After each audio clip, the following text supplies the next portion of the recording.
जय हिंद। नमस्कार फ्रेंड्स, ज्योति क्लासेस में आप सभी का एक बार फिर से स्वागत है। फ्रेंड्स, जैसा कि आप सभी को पता है, जो हमारी होम साइंस की सीरीज चल रही है, इट मीन्स क्लास 6 to 12, वो कंटिन्यू है। और उसमें हमने अभी तक जो हमारा क्लास 6 था उसको हमने बहुत ही ईजिली क्या कर लिया, उसको हमने कंप्लीट कर लिया। तो आप सभी से रिक्वेस्ट है कि अगर अभी तक आपने हमारी जो क्लास 6 की जो वीडियोज़ हैं उनको नहीं देखी है तो प्लीज़ प्लेलिस्ट में जाइए। उसमें सारे ही वीडियो आपको सीरीज़ वाइज जितने ही चैप्टर क्लास 6 में हैं वो आपको प्रोवाइड कराए गए हैं। और हाँ, बहुत ही इजी लैंग्वेज में, बहुत आसान भाषा में इसको आप इजीली समझ सकते हैं। तो फ्रेंड्स, प्लीज़ अगर आपने उन वीडियो को अभी तक नहीं देखी है तो प्लेलिस्ट में जाइए और क्लास 6 की वीडियोज़ को देखिए, तभी आगे का आपको समझ में आएगा। और हाँ फ्रेंड्स, एक छोटा सा रिक्वेस्ट ये भी है कि जब भी आप वीडियो देखते हैं तो प्लीज़ वीडियो को पूरा देखिए, क्योंकि आधा अधूरा ज्ञान कोई काम का नहीं होता। जब तक आप किसी भी टॉपिक को पूरा नहीं देखेंगे, शुरुआत से लेकर अंत तक उसको नहीं समझेंगे, तब तक आपको एक भी टॉपिक अच्छे से समझ में नहीं आएगा।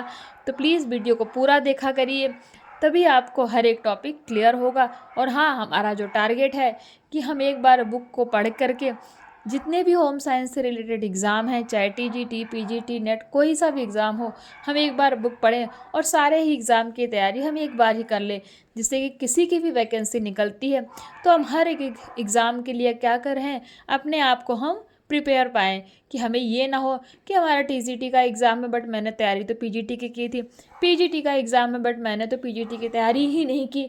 मैंने तो, क्योंकि अगर आप एक एग्ज़ाम की तैयारी करते हैं तो आप उसी लेवल का पढ़ते हैं, लेकिन अगर आप एक बार सिलेबस पूरा कर लेते हैं तो सब कुछ आप जितने भी एग्ज़ाम आपके होम साइंस से आएंगे, आप सभी के एग्ज़ाम के लिए आप बहुत ही अच्छे से प्रिपेयर हो जाएंगे। तो फ्रेंड्स, यही छोटी सी कोशिश है। आई होप हमारी ये कोशिश आपको अच्छी लग रही हो। और हाँ, वीडियो को ज़्यादा से ज़्यादा शेयर कीजिए, चैनल को सब्सक्राइब कीजिए, बेल आइकन को प्रेस कीजिए, जिससे कि जब भी मैं वीडियो अपलोड करती हूँ आप लोगों के पास सबसे पहले नोटिफिकेशन पहुँचे।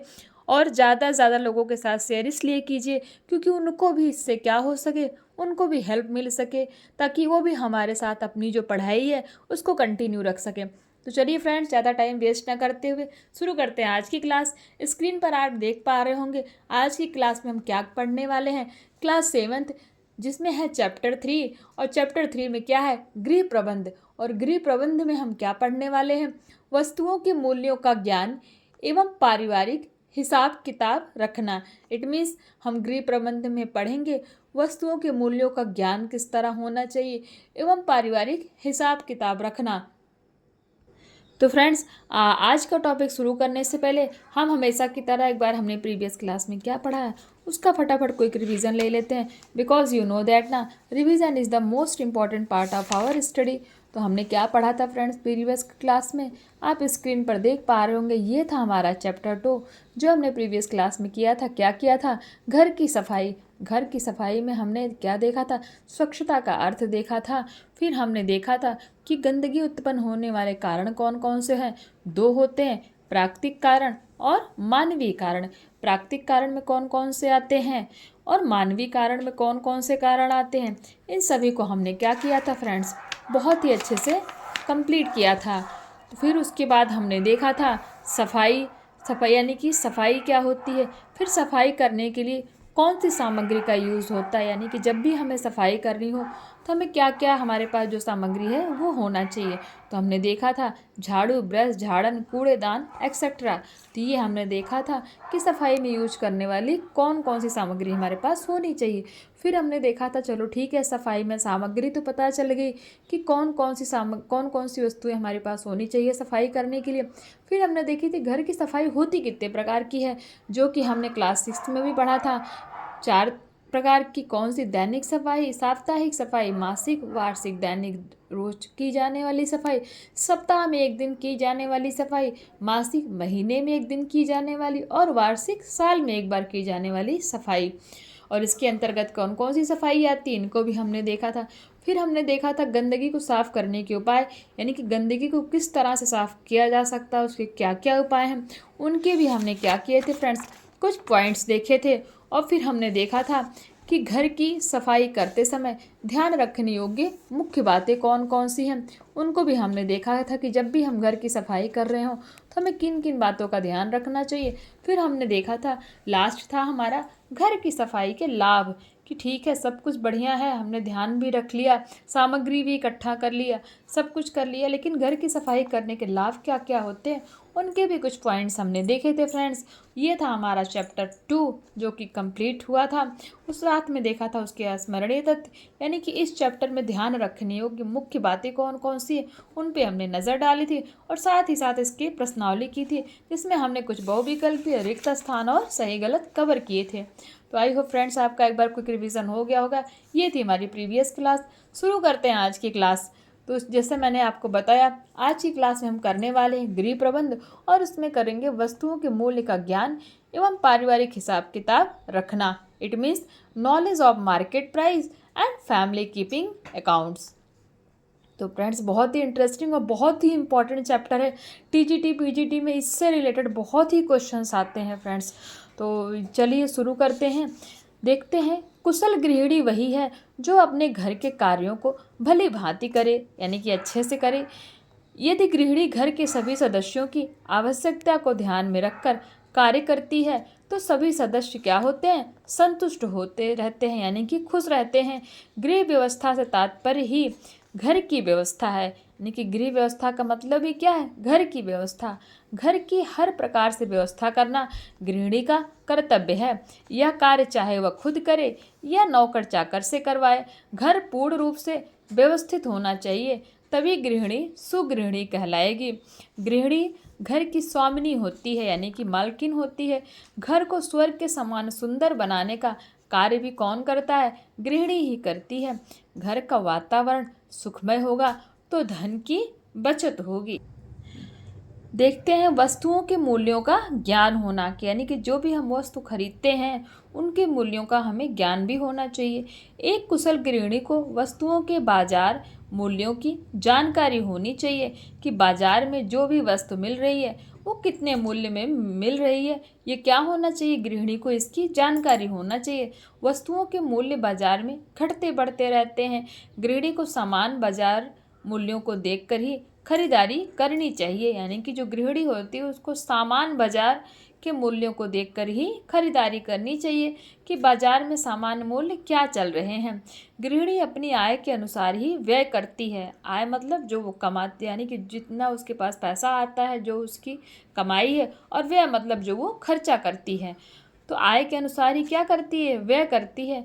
कोई वस्तु बाजार में महंगी है तो वह उसकी कम मात्रा खरीदेगी, यदि सस्ती है तो ज़्यादा मात्रा भी खरीद सकती है।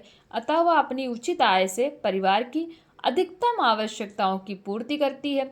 बाजार मूल्यों की जानकारी गृहिणी निम्न माध्यम से प्राप्त कर सकती है।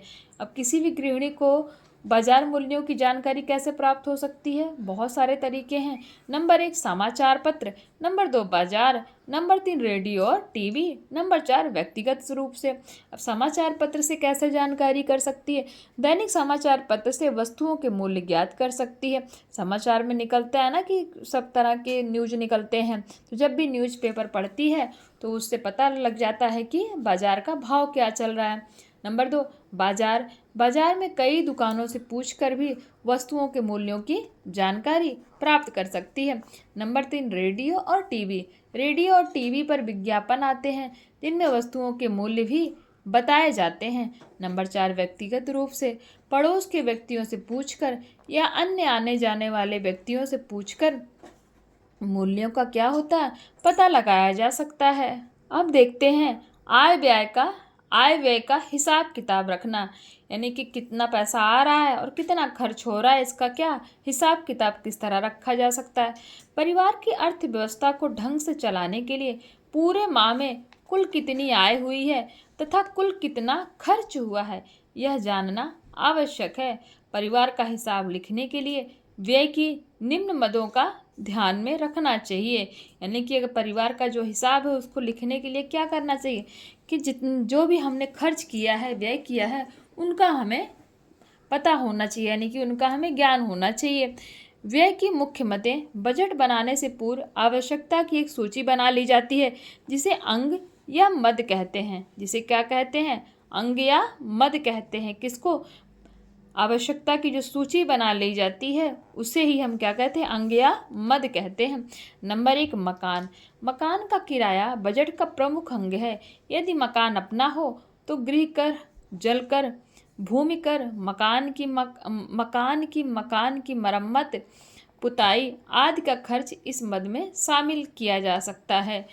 नंबर 2, भोजन। परिवार के सभी सदस्यों के भोजन पर किया गया खर्च इसके अंतर्गत आता है।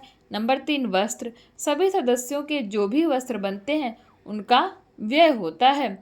तो ये क्या था फ्रेंड्स? व्यय की मुख्य दरें कौन कौन सी? मकान, भोजन और वस्त्र। फिर देखते हैं नेक्स्ट नंबर 4, घरेलू खर्च। घरेलू खर्च में क्या क्या आता है? पानी हो गया, बिजली हो गया, ईंधन हो गया आदि।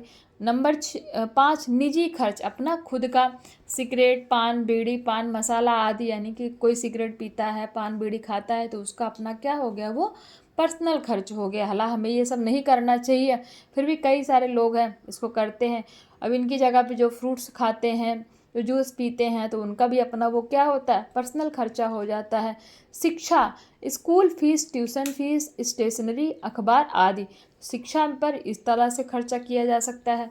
बचत, सभी खर्चों के बाद जो पैसा बचता है उससे क्या होती है? बचत होती है कि चलो भाई घरेलू खर्च कर लिया, निजी खर्च कर लिया, भोजन पर खर्च कर लिया, मकान पर खर्च कर लिया। अपना मकान है तो उसको रिपेयर कराने के लिए, उसकी देख रेख करने के लिए, और अगर किराए का मकान है तो उसका किराया देने के लिए।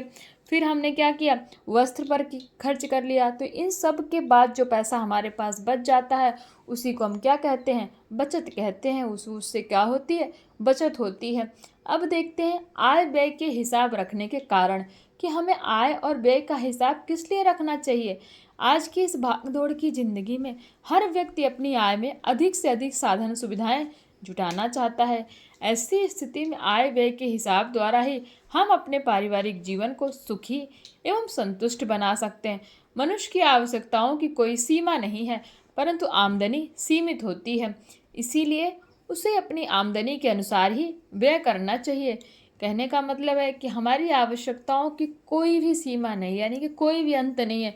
हमें कभी भी हमारी जो इच्छा है वो कभी भी पूरी नहीं हो सकती। तो इसीलिए हमें क्या करना चाहिए? हमारी जितनी आय, बोलते हैं ना, जितनी बड़ी चादर हो उतना ही बड़ा पैर फैलाना चाहिए। तो ये कहावत एकदम क्या है? सही है कि हमारी जितनी आय हो, यानी कि जितनी हमारी कमाई हो, जितना हमारे पास धन हो, उसी के हिसाब से हमें व्यय करना चाहिए। इट मीन्स खर्च करना चाहिए। नेक्स्ट देखते हैं पारिवारिक उद्देश्य। गृहिणी को व्यय की योजना बनाना बहुत ही आवश्यक है, क्योंकि आमतौर पर ऐसा होता है कि आय के घर में आते ही खर्च याद आ जाते हैं। जैसे पैसा आता है ना, जैसे सैलरी आती है, वैसे सारे खर्चे याद आने लगते हैं। जब पैसा हाथ में होता है तो खर्च भी कर लिया जाता है, जिससे हमारी प्रमुख आवश्यकताएं रह जाती है, जो समय आने पर हमें पूरी करनी ही पड़ती है। परिणाम यह होता है कि हमें कर्ज लेना पड़ता है, किंतु यदि आय व्यय का हिसाब बनाया गया हो तो वह बड़ा उद्देश्यपूर्ण होता है, जो निम्न प्रकार है। नंबर 1, परिवार के सदस्यों की संख्या का ज्ञान प्राप्त होना, यानी कि हमें पता होना चाहिए कि हमारे परिवार में कितने सदस्य हैं। नंबर 2, परिवार की आवश्यकताओं का ज्ञान प्राप्त होना, कि हमारे परिवार में जितने भी सदस्य हैं उनकी क्या क्या आवश्यकताएं हैं, हमें वो भी पता होना चाहिए। कोई पढ़ाई करता है, कोई मजदूरी करता है, कोई कुछ करता है, तो सबके जो है सबकी आवश्यकताओं का हमें ज्ञान भी होना चाहिए। नंबर 3, परिवार के सभी सदस्यों की आवश्यकताएं पूरी हो सकें, और इस बात का भी ध्यान रखना चाहिए कि परिवार में जितने लोग हैं उनकी आवश्यकता हम पूरी भी कर सकें। ये नहीं कि सिर्फ ज्ञान हो, ज्ञान होने से ही नहीं, उनकी आवश्यकता पूरी भी हो सके। नंबर 4, व्यय करने के पश्चात भविष्य के सुरक्षा के लिए भी कुछ धन बचाकर रखना, यानी कि हमने चलो ठीक है परिवार के सदस्यों की संख्या ज्ञान प्राप्त कर ली, परिवार की आवश्यकताओं का पता कर लिया, अब उनको क्या कर लिया, उनकी हमें ये भी ध्यान रखना है कि उनकी आवश्यकताएं जो हैं वो पूरी भी हों, और साथ ही साथ हमें ये भी ध्यान रखना है कि चलो सब कुछ खर्च करने के बाद, यानी कि सब पे व्यय, मकान, भोजन, वस्त्र, इन सब पे व्यय करने के बाद हमारा जो पैसा है थोड़ी सी क्या कर सकें, हम उसकी बचत भी कर सकें। तो इसी के अनुसार फ्रेंड्स ये जो सब बताया गया है, इसी को ध्यान में रखते ही एक डॉक्टर एंजिल थे, उन्होंने क्या दिया? एक नियम दिया नियम क्या दिया? डॉक्टर एंजिल का नियम क्या है? सन 1857 ईस्वी में एंजिल ने सेक्सोनी प्रांत में, यानी कि सेक्सोनी एक प्रांत था, वहाँ पे जो रहने वाले लोग थे ना, उनको 3 श्रेणियों में विभक्त किया, यानी कि बांट दिया। क्या किया डॉक्टर एंजिल ने? क्या किया? 1857 यानी कि 1857 ईस्वी में, बहुत ही इंपॉर्टेंट है एंजिल का नियम, ये बहुत एग्जाम में पूछा जाता है फ्रेंड, बहुत ही मोस्ट इंपॉर्टेंट, आप स्टार मार्क कर लीजिए, बहुत ही इंपॉर्टेंट है। डॉक्टर एंजिल का नियम है 1857 ईस्वी में एंजिल ने सेक्सोनी प्रांत में, कहाँ पे? सेक्सोनी एक प्रांत था, वहाँ पे जो रहने वाले लोग थे ना, ये सब खर्चे वर्चे देखते हुए उन्होंने क्या किया? उनको 3 श्रेणियों में विभक्त कर दिया, यानी कि बांट दिया। वो श्रेणियाँ कौन सी थी? श्रमिक वर्ग, मध्यम वर्ग और धनी वर्ग। श्रमिक वर्ग मतलब जैसे मजदूर हो गए, किसान हो गए वो, और मध्यम वर्ग जो मिडिल क्लास हो गया, और धनी वर्ग जो रिच मैन हो, जो रिच पर्सन हो गए उनको, यानी कि 3 जितने वहाँ के लोग थे, इन सबको देखते हुए सबको क्या किया? 3 श्रेणियों में बांट दिया। कौन से? श्रमिक वर्ग, मध्यम वर्ग और धनी वर्ग। इन सभी वर्गों का अध्ययन करने के पश्चात निष्कर्ष निकला कि जैसे जैसे मनुष्य की आय बढ़ती चली जाती है, वैसे वैसे भोजन पर प्रसिद्ध व्यय कम होता चला जाता है। यानी कि जैसे जैसे मनुष्य के पास क्या होता है? पैसा आता जाता है, वो जितना ज़्यादा उसकी आय बढ़ती है, यानी कि जितना ज़्यादा वो पैसा कमाता है, वैसे वैसे क्या होता है? जो खाने पे जो उसका व्यय होता है ना, उसकी मात्रा क्या होती है? वो उसका प्रतिशत दर कम, यानी कि जैसे जैसे उसकी आय बढ़ती जाती, जैसे जैसे वो उसकी आर्थिक स्थिति अच्छी होती जाती है, वैसे वैसे क्या होता है? जो खाने के ऊपर उसका जो प्रतिशत है, यानी कि प्रतिशत व्यय है, यानी कि जो खाने पे जितना पैसा खर्च करता है, वो क्या होता है? वो कम होता चला जाता है। यानी कि जैसे जैसे इंसान बड़ा बनता जाता है, अमीर बनता जाता है, वैसे वैसे जो खाने पे जो पैसा खोता है, वो क्या करता जाता है? वो कम खर्च करने लगता है। और किस पे ज़्यादा करता है? वस्त्र, मकान, ईंधन पर स्थिर रहता है। यानी कि फिर वो ज़्यादा पैसा कहाँ खर्च करता है? अच्छे कपड़े पहनने में, बड़ा मकान बनाने में, ईंधन पर, मतलब इन सब चीज़ों पे वो क्या करता है? ज़्यादा पैसा खर्च करने लगता है। जब इंसान एक मज़दूर होता है या फिर उसके पास पैसा कम होता है, तो वो क्या करता है? वो अपनी कमाई का ज़्यादा से ज़्यादा प्रतिशत क्या करता है? वो अपने खाने पे ही खर्च करता है। लेकिन जैसे ही फ्रेंड्स हम जो है मनुष्य बड़े बनते चले जाते हैं, उनकी आर्थिक स्थिति अच्छी होती जाती है, तो वो क्या करते हैं? जो भी वो कमाते हैं, उसका जो प्रतिशत दर है, वो उसके खाने पर कम होता है, उनकी लाइफ स्टाइल पर ज़्यादा होता है। इट मीन्स उनको उनकी गाड़ी पर, उनके मकान पर, उनके अच्छे वस्त्र पर सबसे ज़्यादा पैसा वो उस पर खर्च करते हैं, ना कि खाने पर। तो ये था कहाँ स्थिर रहता है। फिर देखते हैं शिक्षा, मनोरंजन, स्वास्थ्य पर व्यय का प्रतिशत बढ़ता चला जाता है। जैसे मैंने आपको बताया कि इन सब चीज़ों पर क्या होता है कि वो अपने मनोरंजन की चीज़ों को इकट्ठा करते हैं, शिक्षा, अच्छी से अच्छी एजुकेशन के लिए क्या करते हैं? वो पैसा ज़्यादा खर्च करते हैं। जैसा कि निम्न तालिका से स्पष्ट है, डॉक्टर अर्नेस्ट एंजिल द्वारा, कि उनका पूरा नाम क्या था एंजिल का? डॉक्टर अर्नेस्ट एंजिल, पूरा नाम क्या था? Doctor Ernest Engel. ये आप याद रखिए, बहुत ही इंपॉर्टेंट है एंजिल का नियम। ये आपको समझ में आया कि नहीं समझ में आया? प्लीज़ कमेंट करके बताइए, नहीं तो मैं इसको और ही अच्छे से समझाने की कोशिश करती हूँ। और मेरी आई होप आपको समझ में आ गया होगा। तो डॉक्टर अर्नेस्ट एंजिल द्वारा निर्धारित व्यय मद का प्रतिशत, तो उन्होंने जब देखा कि जो कहाँ के थे, सेक्सोनी प्रांत में जो लोग रहते थे, उनको जब देखा तो उनको क्या किया? उन्होंने ये सब देखा कि भाई इसके ऊपर कितना खर्च कर रहे हैं, शिक्षा पर कितना कर रहे हैं, बचत पर कौन कितना कर रहा है, मकान पर कौन कितना कर रहा है। तो जहाँ के जितने भी सदस्य थे, सबको क्या किया? उन्होंने 3 वर्ग में विभाजित किया। कौन कौन से? श्रमिक वर्ग, यानी कि जो मजदूर होते हैं, किसान होते हैं, श्रमिक वर्ग, मध्यम वर्ग और धनी वर्ग। जब इनको किया तो उन्होंने पाया कि जैसे जैसे इंसान, यानी कि धनी वर्ग, यानी कि जो धनी वर्ग है, जो रिच पर्सन है, वो अपना जो उनका जो आय है, यानी कि जो उनकी कमाई है, उसका सबसे ज़्यादा प्रतिशत, वो सबसे ज़्यादा पैसा कहाँ खर्च करते हैं? अच्छे वस्त्र पहनने पर, मकान पर, शिक्षा पर, मनोरंजन और स्वास्थ्य पर व्यय करते हैं, ना कि खाने पर। लेकिन जो मजदूर हैं वो क्या करते हैं? वो सबसे ज़्यादा पैसा अपना क्या करते हैं? खाने पे ही जितना वो कमाते हैं, उसका ज़्यादा से ज़्यादा प्रतिशत क्या करते हैं, वो अपने खाने पर ही व्यय करते हैं।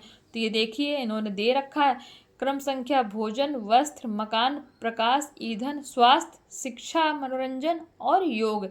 ये तो है जिस पे जो है क्या है व्यय किया जा रहा है। और ये है वो वर्ग कौन से, मजदूर वर्ग, मध्यम वर्ग और धनी वर्ग। तो ये देखिए भोजन पर जो मजदूर वर्ग है यानी कि जो किसान है वो अपने आय का पूरा क्या करता है, यानी कि 100 में से 60% क्या करता है, वो पूरा अपना भोजन पर खर्च कर देता है, यानी कि खाने में ही वो अपने आय का 60% व्यय कर देता है। बट जो मध्यम वर्ग है वो कितना करता है, 55% करता है। और जो धनी वर्ग है यानी कि रिच पर्सन है वो क्या करते हैं, वो अपने आय का 50% सिर्फ व्यय करते हैं। मतलब देख लीजिए यहीं पे आपको दिख गया, जो मजदूर है वो अपनी कमाई का 60% खाने पे निकाल देते हैं, मध्यम वर्ग 55% निकाल देते हैं और धनी वर्ग सिर्फ 50% ही अपने भोजन पर व्यय करते हैं। और वस्त्र पर जो मजदूर है कितना करता है, 18% करता है, मध्यम वर्ग भी 18% करता है और धनी वर्ग भी क्या करता है, 18% ही करता है। मकान पर 12% करता है कौन, मजदूर वर्ग, मध्यम वर्ग भी 12% करता है और धनी वर्ग भी 12% करता है। प्रकाश ईंधन पर 5%, 5% और 5%। स्वास्थ्य, शिक्षा और मनोरंजन पर 5% कौन करता है, स्वास्थ्य, शिक्षा और मनोरंजन पर मजदूर कितना करता है, 5% करता है। और मध्यम वर्ग 10% और जो धनी वर्ग होता है वो क्या करता है, 15% क्या करता है, अपने स्वास्थ्य, शिक्षा और मनोरंजन पर खर्च करता है, यानी कि व्यय करता है। योग पर मजदूर वर्ग 100% व्यय कर देता है और मध्यम वर्ग भी 100% करता है और धनी वर्ग भी क्या करता है, 100% करता है। तो फ्रेंड्स ये कोई ज़रूरी नहीं है कि इतना होता ही है, ये तो डॉक्टर अर्नेस्ट एंजल जो थे उन्होंने जो है एक क्या किया, उन्होंने एक नियम दिया और उसके अनुसार उन्होंने क्या किया, उन्होंने देखा होगा, ऑब्जर्व किया होगा कि जो मध्यम वर्ग है, मजदूर वर्ग हैं या फिर जो धनी वर्ग हैं वो किस चीज़ पर अपनी कमाई का ज़्यादा प्रतिशत खर्चा कर रहे हैं। तो ये फ्रेंड्स ये था उनका नियम। आई होप आपको समझ में आ गया होगा। अब देखते हैं दैनिक हिसाब रखना। गृहिणी को दैनिक किताब रखने के लिए एक डायरी बना लेनी चाहिए, यानी कि जो दैनिक हिसाब किताब होता है ना, लेखा जोखा जिसको आप बोल सकते हो, उसके लिए क्या कर लेनी चाहिए, एक डायरी बना लेनी चाहिए। दैनिक हिसाब का विवरण यानी कि जो दैनिक हिसाब की डायरी बनानी चाहिए, इन्होंने एक एग्जाम्पल दिया है कि हम किस तरह से डायरी बना सकते हैं। पहले डेट डालिए, फिर वस्तु डालिए, फिर उसकी मात्रा की कितनी खरीदी गई, फिर वस्तु की दर क्यों कितने रुपए की है, फिर मतलब कितने मतलब रुपए की नहीं, कितने मतलब कितना है, और फिर उसकी मूल्य यानी कि वो कितने रुपए की है। तो ये देखिए ये तिथि है। आप ऐसे तरह इसी तरह अपनी डायरी बना सकते हैं। वस्तु खरीदी आलू, आलू की मात्रा कितनी है, 1 किलो है और वो 6 रुपये प्रति किलो है। हैं, वस्तु की दर यानी कि मूल्य कितने रुपए किलो है, तो 6 रुपये प्रति किलो है और मूल्य 6 रुपये ही है क्योंकि 1 ही किलो लिया। फिर देखिए प्याज है, फिर 500 ग्राम लिया, फिर उसकी कितने का है, 10 रुपये प्रति किलो है और मूल्य कितना है, 5 रुपीज़, क्योंकि 500 ग्राम है ना, 500 रुपये और है कितने की, 10 रुपये किलो है। तो जब 500 ग्राम लिया तो 5 रुपये की ही तो आएगी। फिर टमाटर हो गया, कितना है, 500 ग्राम है, 6 रुपये प्रति किलो है। और जब 500 ग्राम लिया तो 6 का आधा कितना हो गया, 3, क्योंकि हमें पता है कि 1 किलो में कितने होते हैं, कितने होते हैं, 1000 ग्राम होते हैं ना। फिर दूध लिया 1 लीटर, 20 रुपये प्रति लीटर दूध बना लिया इन्होंने, और 1 ही लीटर लिया तो 20 रुपये का। मतलब इन्होंने दे रखा है कि आप अपने जो दैनिक हिसाब किताब की यानी कि रोज़मर्रा की जो डायरी उसको बना सकते हैं और पूरे दिन में आपने कौन कौन सी वस्तु खरीदी, वो कितने रुपए किलो थी और कितनी ली आपने और कितने कितने रुपए की आपने खरीदी। तो ये आप इसकी एक डायरी बना सकते हैं। तो समझ में आ गया होगा आई होप। तो फ्रेंड्स ये वीडियो थोड़ी बड़ी हो जाएगी, मैं इस चैप्टर को पूरा नहीं करूँगी और इसको मैं यहीं पे स्टॉप करती हूँ और मिलते हैं नेक्स्ट क्लास में। तब तक के लिए जय हिंद, नमस्कार।